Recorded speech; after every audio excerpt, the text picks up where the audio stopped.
This podcast is for informational purposes only.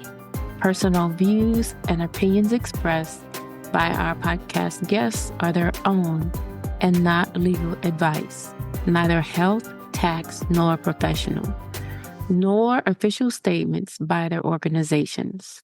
Guest views may not be those of the host.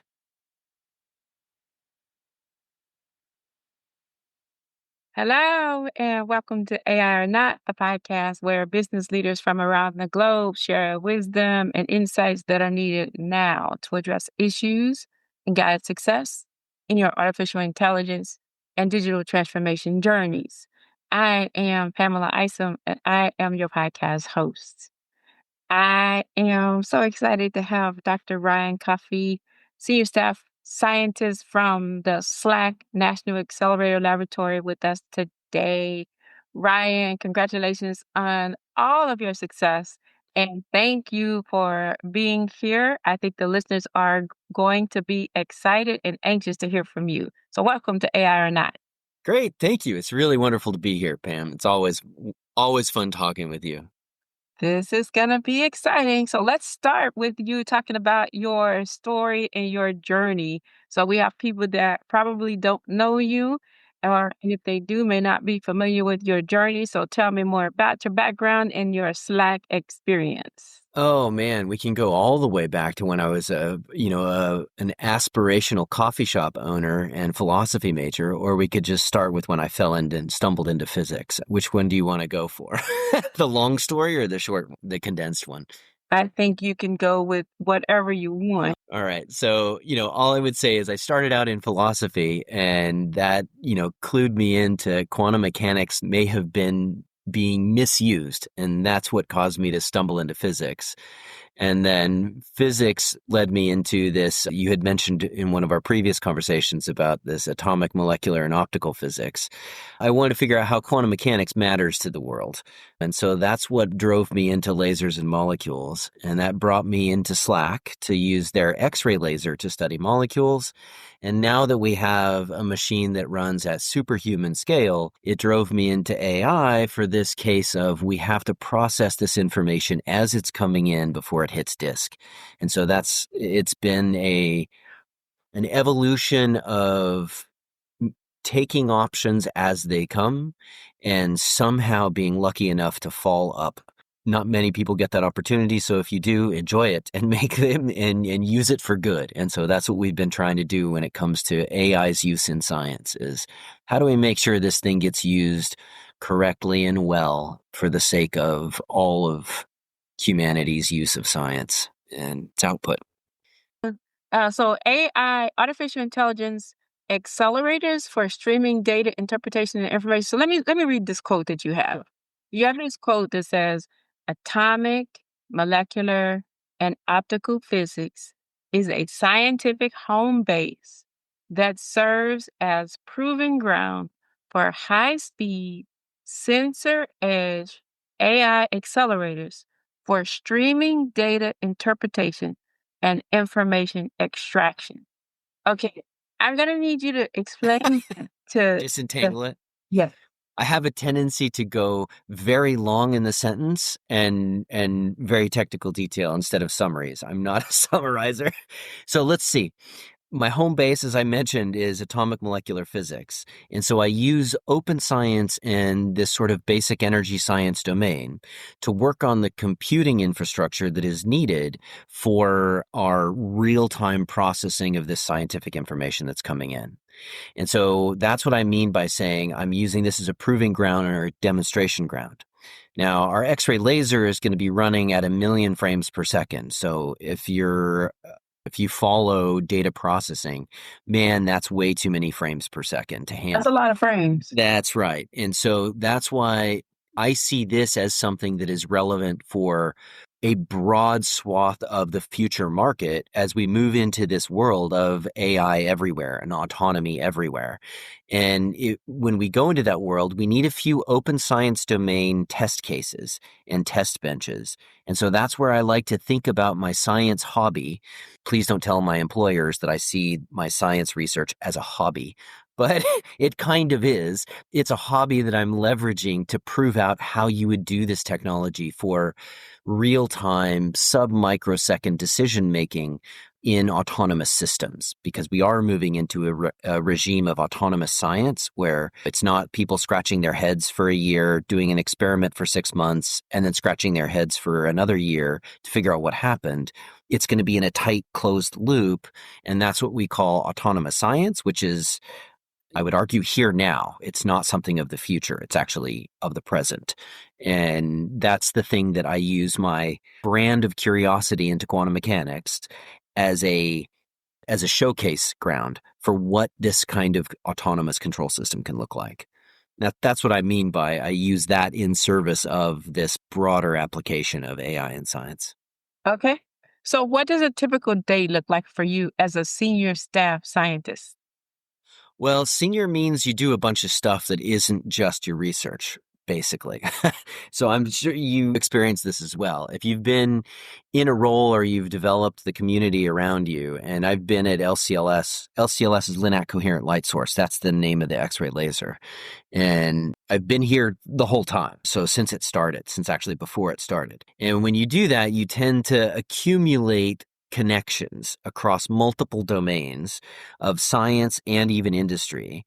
And so your day ends up looking a little chaotic in that you're advising students and postdocs. I tend to work with postdoctoral students. So these are folks who have their PhD already. In the rare case, I will work with an undergraduate, which I have one who was really fantastic recently.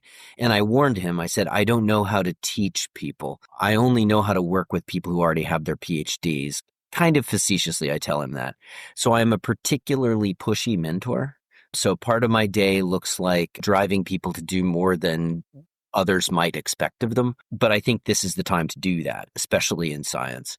So I would say it's probably about 30% mentorship, 30% trying to affect the strategy of how SLAC sees its role in Department of Energy and how Department of Energy sees its role in this AI ecosystem that is a national ecosystem, right? It's not just for federal, it's also including our private sector partners. And so figuring out how to navigate those waters and who to bring together to the same table, I think is how I spend about a third of my time. Okay. So that's kind of a busy day. That must be why I have a hard time getting in touch with you. Yeah, that's right. I mean, I judiciously didn't tell you what my other third of my time is spent doing. It's probably less than a third, but I still like to code. I got into physics actually from philosophy because you could actually do experiments. Uh-huh. And when you can actually do experiments, making measurements and making plots that actually show the effects that you're looking for is incredibly mentally gratifying to someone who came from a background where all we do is sit around and argue all the time. And so I think, that's why I still reserve some of my time, 20 to 30%, to still code, still plot data, still make measurements, and try to understand what's going on here. What are the trends? Yeah. So, Good for you. So let me ask you this. So we have collaborated federated research, which has been fun, federated data. Tell me more about federated machine learning. And what I'm really after is, first of all, I think that it is a great concept, but I'm not sure how real it's being applied. And in particular, because of security that we mentioned earlier, yeah. but also privacy. So tell me Yeah. more about the real deal behind federated machine learning. Sure. Well, I don't know if I know the real deal behind FedML, but what I would say is if you look at individual hyperscaler companies and the way they use AI to turn a profit, there's not really an incentive to federate. Their incentive is to really own or somehow keep in their wheelhouse as much proprietary information as they can. And so this idea of sharing across boundaries isn't really incentivized if you look at large companies and how they make a profit. And energy This is companies, right? I run into this with energy data all the time, not the Department of Energy, but utility companies. sure, Go ahead. Go sure. ahead. there's a lot of proprietary information there they don't want to share. Now, the banks have it right because the banks have been looking at how they make market decisions and make trading decisions, whatever they're doing for their financial stuff. They realize they need to be able to share, but they're sharing with competitive collaborators. So they want to collaborate so they can make better decisions for their own bank. They don't want to share their secret sauce, but there is some information that they do want to share so they can make a better forecast of the market. And this is where I like the position of Department of Energy when it comes to AI strategy and how we're actually doing machine learning and using these models, because we're a vendor agnostic player in this space. And therefore, we get to see the benefit if you can link all of these independent private sector endeavors, also some of our internal endeavors, in a way that preserves that secret sauce for each player, but you still get to leverage everybody's coherence so that you do a better forecast of, say, the market, be it the energy market, be it the financial markets if it's the banks, or for us, basically thinking about technology and inventions as a marketplace. And so if invention is a marketplace, then I would argue Department of Energy knows how to handle that because we are kind of an engine for invention in the nation. And as such, we're here to spin off technology, right? We Yeah. basically work on problems like Manhattan Project, like Space Race was also NASA, but federally funded research has a tendency to do things. It's essentially a similar philosophy as I was saying for myself, using AMO science as a demonstration ground. Department of Energy will create particle accelerators, right? That smash particles very near the speed of light. They look at very basic energy science. They look at all kinds of research that is tickling the curiosity of astronomy and cosmology, sort of everywhere. Why do we fund that? Well, partly because it's what's good for humanity intellectually, but mostly it spins off a lot of interesting technology that keeps our economy running and innovating and inventing. And so if we want to optimize that invention cycle and accelerate it, that's where federated machine learning can help, or essentially federated computing for science, invention, and market. And that's the thing that I think if you don't have security, you keep it only in the domain of open science. And like I said, Department of Energy, I think, is similar to my philosophy. Let's use open science, but let's do it to innovate so we can inspire a market and we can spin off technologies that will be national resources. And if you can't preserve the secret sauce, you won't ever work on those problems. And that's why I think federated machine learning is so important, because it helps you preserve the secret sauce for your own participation. It's this kind of idea of like sovereign data. There's data that you are happy to share with your collaborative competitors, but there's also data that you don't want to share because that's your secret sauce.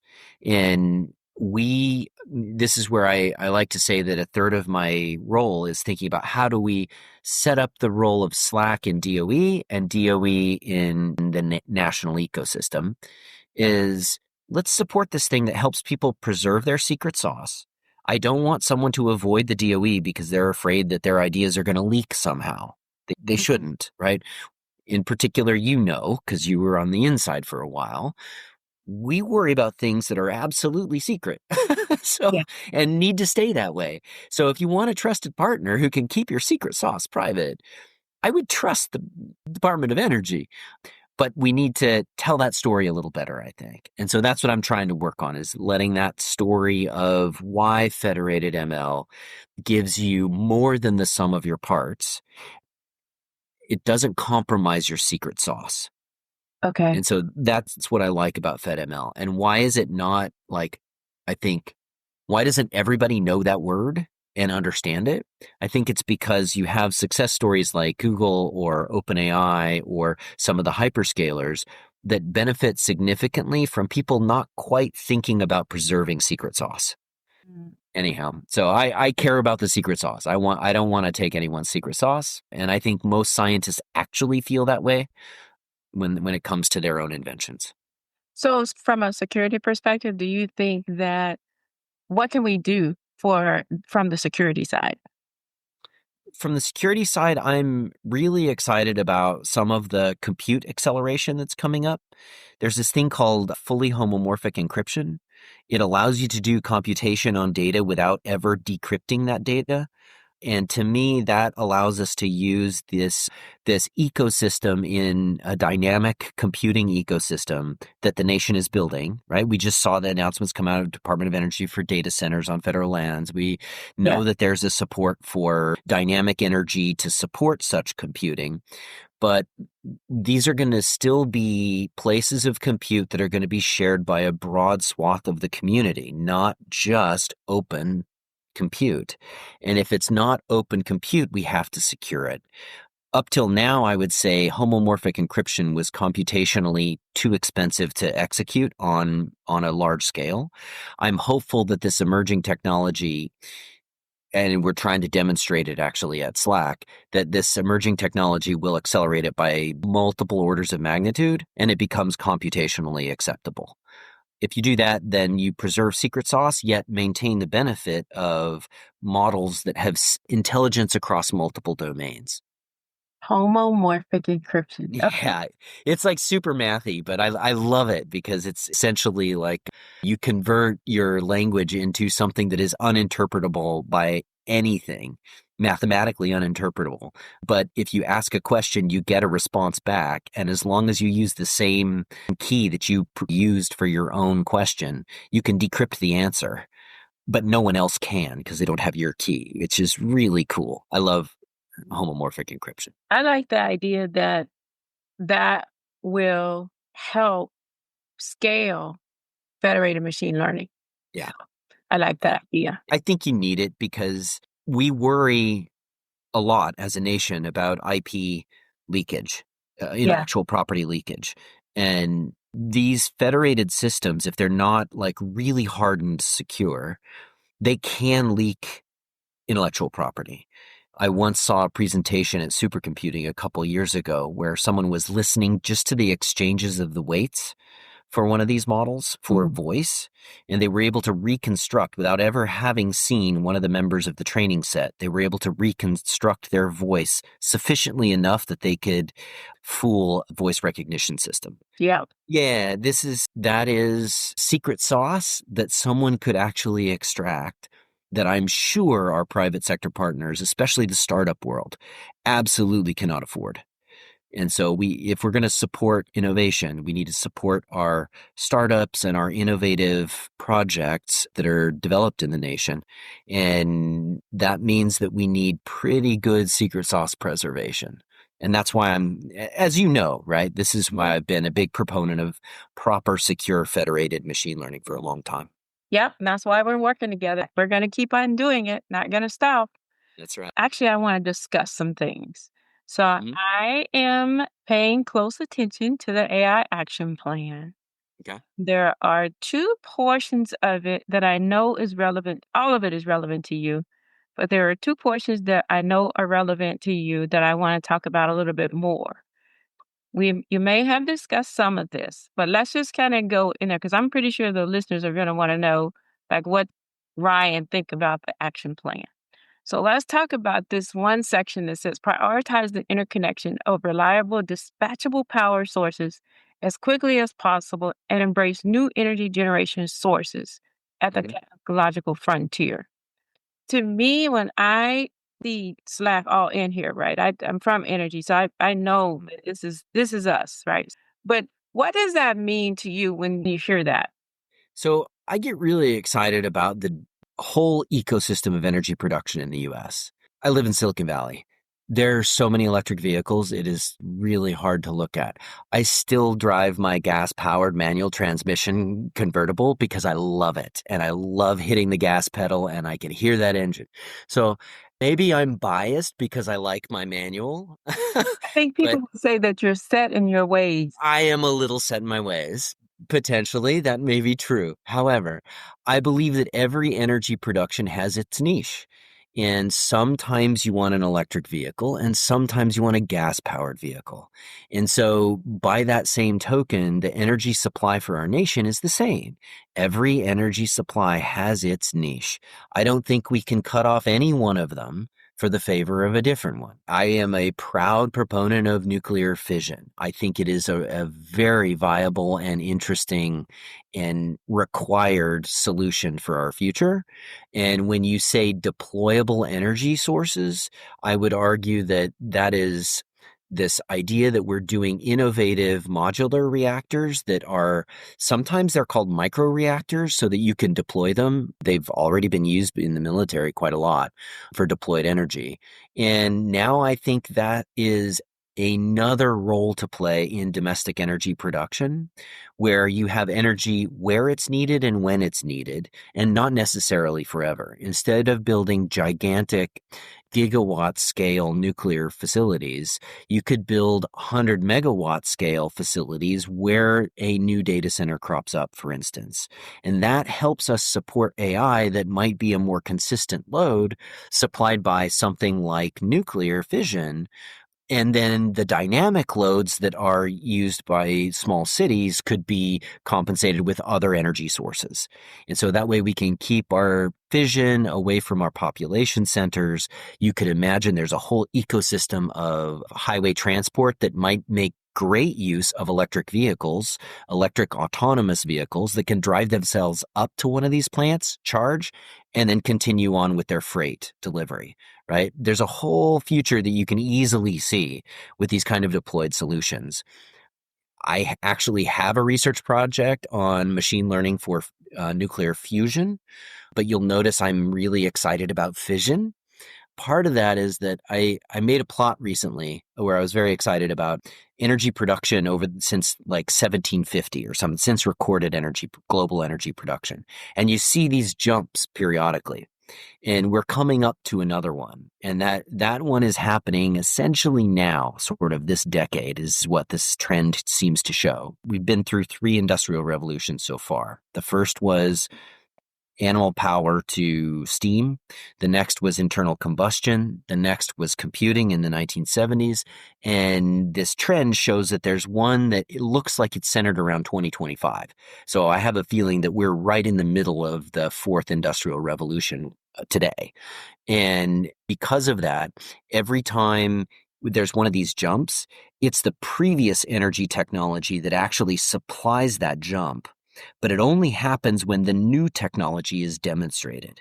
And so that's why I'm optimistic that we will demonstrate a nuclear fusion pilot plant within potentially this decade. I know that's a little aggressive, but I also am a firm believer in exponential growth of technology, and humans think linearly. So it's hard for us to predict that these things happen sooner than we expect.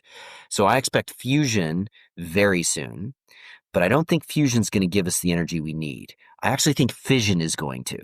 And so that's why I'm enthusiastic about having a diverse portfolio of energy production, including these modular reactors. And I'm pretty excited to see what the next 5 years will unfold. I think we're going to see a very big difference what our life looks like in 2030 and what our life looks like today in 2025. Now, it also talks about financial incentives with the goal of grid stability. So coming up and developing more financial incentives. But then it also says create a strategic blueprint for navigating the complex energy landscape of the 21st century, which is basically all connected, right? That's all saying the same thing. It just needs a strategic blueprint. And I think part of that is because there needs to be some understanding of what some of these sources are. Because I know one misnomer is that when we talk about like microgrids, for instance, microgrids are typically thought of as renewable energy sources when it really could be all types, which is what they have here, dispatchable power sources. And then they name like nuclear fission and fusion.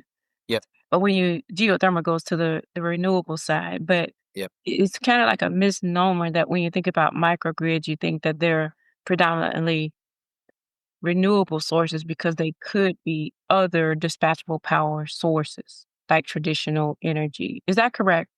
Yeah. And I think that's, to me, that's the thing that is similar to how we were saying we want science and private sector to be more than the sum of its parts by using federated machine learning. The same goes for our energy sector. These microgrids, if they're interconnected, you can imagine they will be more than the sum of their parts. If something starts to fail, they can draw a little. If something is overproducing, they can push a little.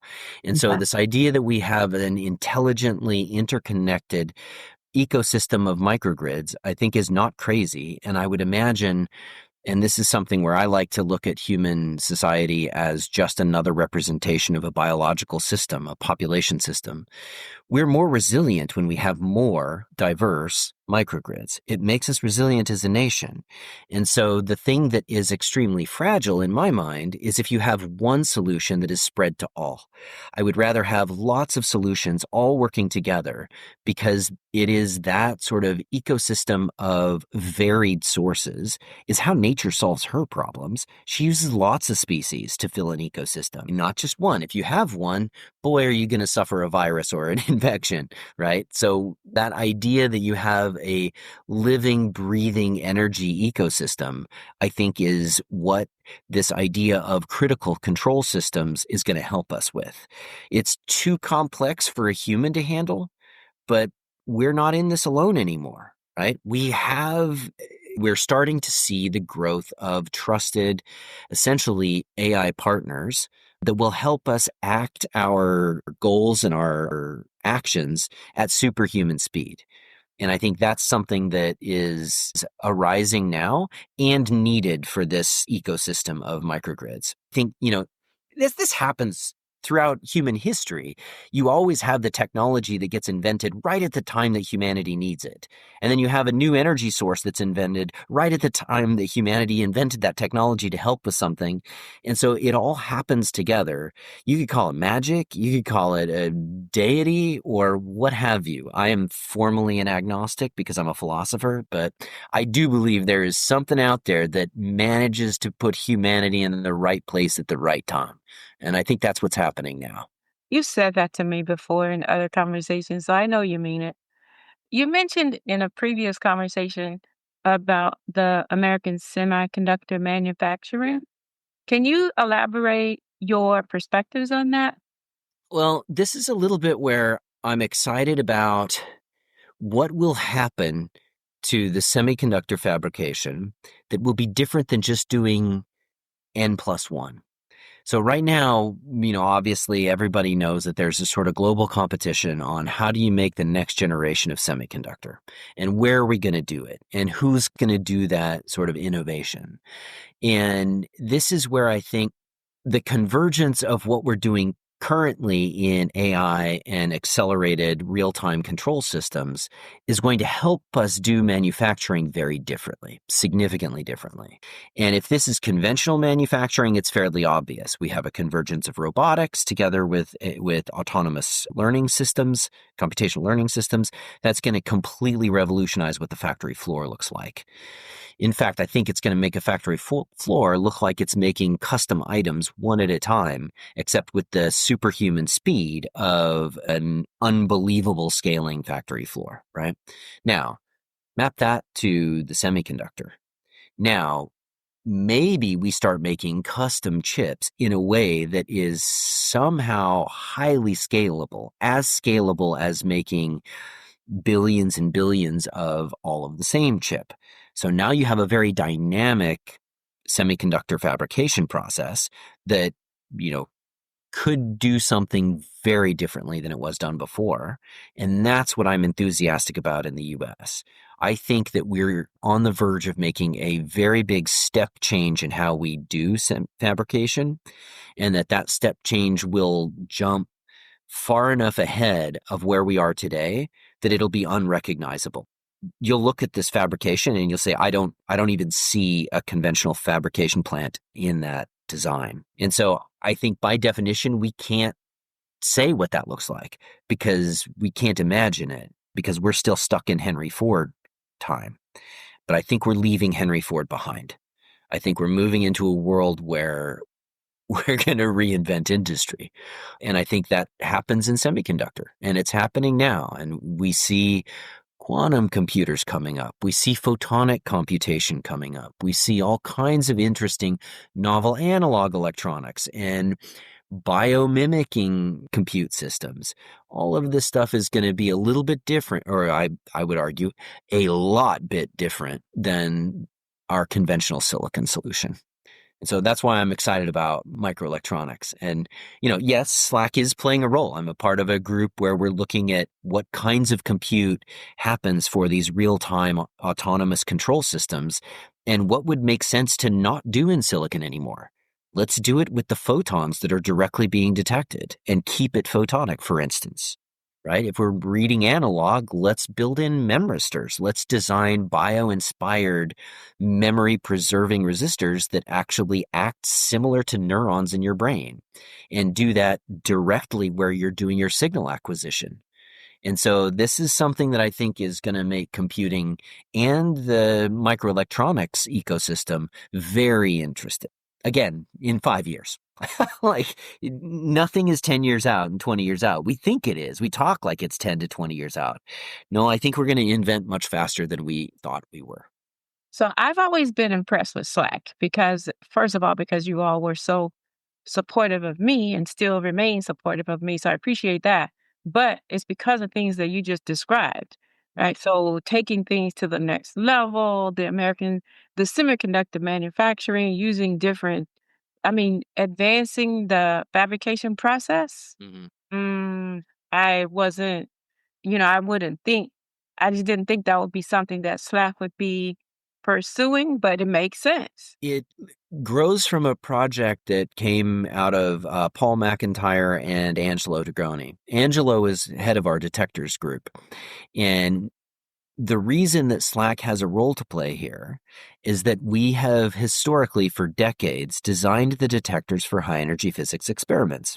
And again, like we said at the beginning of this talk, we use those as demonstration grounds for technology that you spin out for other reasons. And that technology is, how do you make a pixel that can interpret the information it's measuring immediately on that pixel before you ever send a signal off of the detector? And so we've been doing, SLAC has been working on the intelligent trigger systems for experiments at SLAC starting, and then at CERN.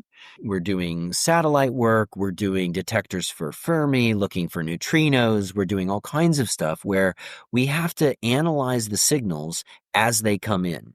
The X-ray laser is another example of where we're doing that. We leverage the tradition of SLAC to use ASICs, application-specific integrated circuits, conventional silicon, but we have material scientists in collaboration with Stanford and SLAC that are working on photonic, that are working on analog electronics, that are working on neuromorphic electronics. And so this is the thing that we're putting intelligence into the pixels of the cameras. And that's what nature did. Your retina has a convolution filter in I think they're retinal ganglion cells, and it measures your convolution neural network, starts in your retina. And so nature did that too. She does her compute inside the pixel, and we should follow her example. And so that's what SLAC has been working on for a long time. And that's why I think we have something to say in this microelectronics world, because we're doing that. We're trying to put intelligence into that pixel. That's good. That's great to hear. So now let's talk about society and the AI transformation, since you've touched on that several times. So how are we as a scientific community and as a society succeeding or struggling when it comes to the AI transformation journey? Mm. That's a tough question because it's kind of loaded. You added the struggling part, and so far I've been optimistic about most things we've talked about. This one needs a real change, I think, because like our discussion about federated machine learning, people don't want to share with their competitors, and so they want to preserve their secret sauce. Science has another problem in academic research, and it's that we're incentivized to be the masters of our own domain and to be a shining single solution. Hero. Yes, It's very hero mentality. And if you think about even DOE's own examples of when we've had these success stories, right? And, whatever you may think about the Manhattan Project, for what it was trying to do, it was a success story. All of these success stories are when people set aside their egos. They let go of this hero mentality. They may still have some of the ego and fight for their heroism, but they at least come together across expertise and work as a team. And that's something that I think is imminently needed right now.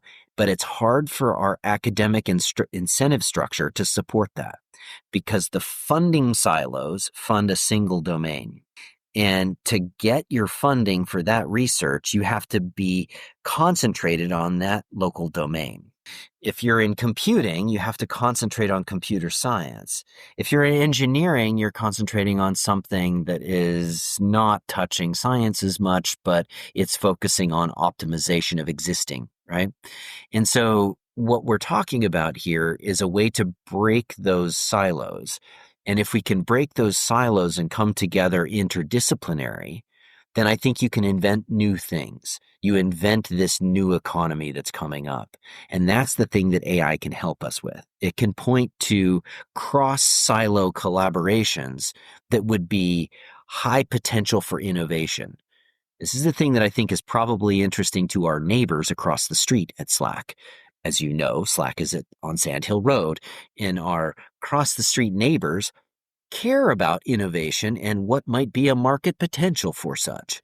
And so this is why I think, leveraging this convergence of multiple domains to really accelerate it, you got to kind of break out of this hero mentality of I need to be famous in my local domain and start looking at your technology that you're working on and how it might apply to people in completely different domains. Because I think when you do that, you start to see that AI has the power to pull us together and converge these threads, these initially independent threads together. And innovation happens when you take two unrelated domains and bring them together. That's innovation. And so this is what our current incentive structure makes challenging. And so I would be very excited to see this time of change, which, as we all know, we're going through some changes right now. And this could be one heck of an opportunity to make this an innovation economy instead of a siloed economy. And so I'm very optimistic about that as well, though it is currently a challenge. Okay. Well, I appreciate that. So let me ask you this. I'm to the place where I'm going to ask about the final words of wisdom or a call to action. But I was just sitting here thinking as you were explaining a few things there. And when it comes to the AI economy that you were describing, do you think that it's even possible with everything that you're talking about? So we need a better incentive structure, but can we do it? Oh, you're saying, can we make the change that's needed and find this new way of approaching science and technology? Hmm. I think we can and that we will. I'm pretty optimistic that we will do this. And I think to do it, it requires partnership between our federally funded agencies and our private sector and Washington. And so I think that we have a lot of incentive to work together now, and that, the US, although we may be reluctant to move when we're comfortable in a way of being, when we're really pushed, we will move quickly. And so I think we're being pushed right now. And so, Global partnerships as well? yes, I think global partnerships, again, to do that right, we have to solve the secret sauce problem. But I do think we have what we need to solve that secret sauce problem. At least the puzzle pieces are on the table. We haven't put them together yet. And I think the puzzle pieces currently are sitting in separate boxes. And we need to take them out of those separate boxes and put them all on the table together and start working together to put the puzzle together and to make the picture. And that's the thing that I think we are at the verge of right now. And I think we're seeing the writing on the wall that the incentive structures are going to change very quickly so that we can actually start working together on this big puzzle. Uh, And I think the pieces will come together. And, as far as what does it mean for society, I think we're going to see autonomous science, autonomous technology, autonomous investment. I think all of these things are going to surprise us with unimaginable technology. We are not going to be, we are no longer going to be good at predicting the future. In principle, you could say you look back at the old sci-fi movies from the 60s, 70s, and 80s, and you see technologies that look familiar to today. I would say we're not going to be able to do that this coming decade. We can't imagine what the next technology is going to look like in our science fiction anymore. That's what I think will happen when we solve this, bring the puzzle pieces together. So do you think what you just described is going to make AGI seem more real, or what's your take? Is there a connection? Yeah, I do. I think that right now, AGI looks like what we saw in for instance, Stanley Kubrick's 2001 Space Odyssey, right? AGI looks like what we expected, a computer system that spoke to us as if it were human. And so that is a not surprising computational outcome. Now, what would be surprising to me is whatever it would mean to have the power of that AGI that is sitting in my pocket in my cell phone, or it's probably not a cell phone anymore. I don't know what it's going to be, an earbud or some such. And it will be autonomously connected to a robotic system that is not just a single robot that follows me around every day, but instead is the autonomous building that I enter, and then it moves with me as I move from building to building, and it's no longer located with a single physical robotic device. It travels with me. There's a lot of weird stuff that we will be surprised to find, I think, and it won't look like just what AGI looks like today. It will be an autonomous everything in a coherent way focused around moving people, right? People who move around in the world. We're not going to be more stationary, we'll be less, because I think the notion of a computer that you sit at is gone, will be gone. How And far so, away are we from that, do you think? again, I say 5 years. Okay. Think it was 5 years. If you think we're 10 years away because humans are linear thinkers, it's really 3. If you think we're 20 years away, it's really like 10 to 12. And so I think that's why I'm excited about, the 2020s. I'm not going to patiently await the 2030s. I think this is happening very quickly, and I'm excited to be alive for it, right? I'm glad my kids are growing up watching this change happen as they're entering the world of adulthood. Well, because they're going to be a part of it. So that's good. All right. So I would like to know if you have final words of wisdom or a call to action for those working at the intersection of science policy and innovation, or for those listeners at large. Take your pick. Ooh, both. Okay, go for it. All right. Final words of wisdom are not so much words, but a question. I was in a meeting recently. We were talking about AI systems, digital systems, and what they're good at, and humans, human operators of accelerators, human operators of computer systems, what have you. And humans, what are humans good at? And a woman at SLAC, Jane, she's an operator and accelerator director. She said what she was curious about is when you interface the two and you have effectively, like, if your right brain is the digital system, the computational AI system, and the left brain is the human system, what's this corpus callosum between them? The thing that enables the exchange back and forth between the right and the left brain. If you have that and you put some energy into that, what would you not foresee will be the future? And so think of that as a third thing. We always think about AI and humans in opposition, but this interface between the two is itself a system. And if you imagine what happens, sometimes I think it's epilepsy, that they will sever the corpus callosum in the brain, and it changes the personality of the human significantly, rather significantly.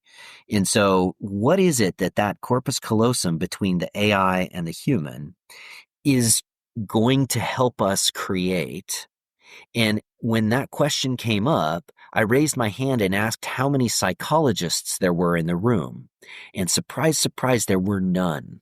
And so what I'm really excited about, and I want people to think about, is how can your social sciences and how can your humanities intelligence come to play as a full-blown member of this ecosystem? I don't want a computer scientist to be the one who's helping me interpret AI. I want a psychologist.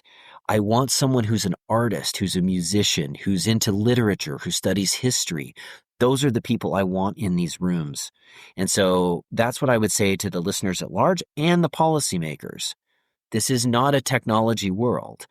It is a cohabitated world between technology and humanity. And so our humanities have every bit as equal a role to play in this as our technology. So that's what I would kind of leave people with, I guess. That's amazing. That was a really, really good analogy. I never thought about that center. I never thought about that centerpiece as you Yeah. described it.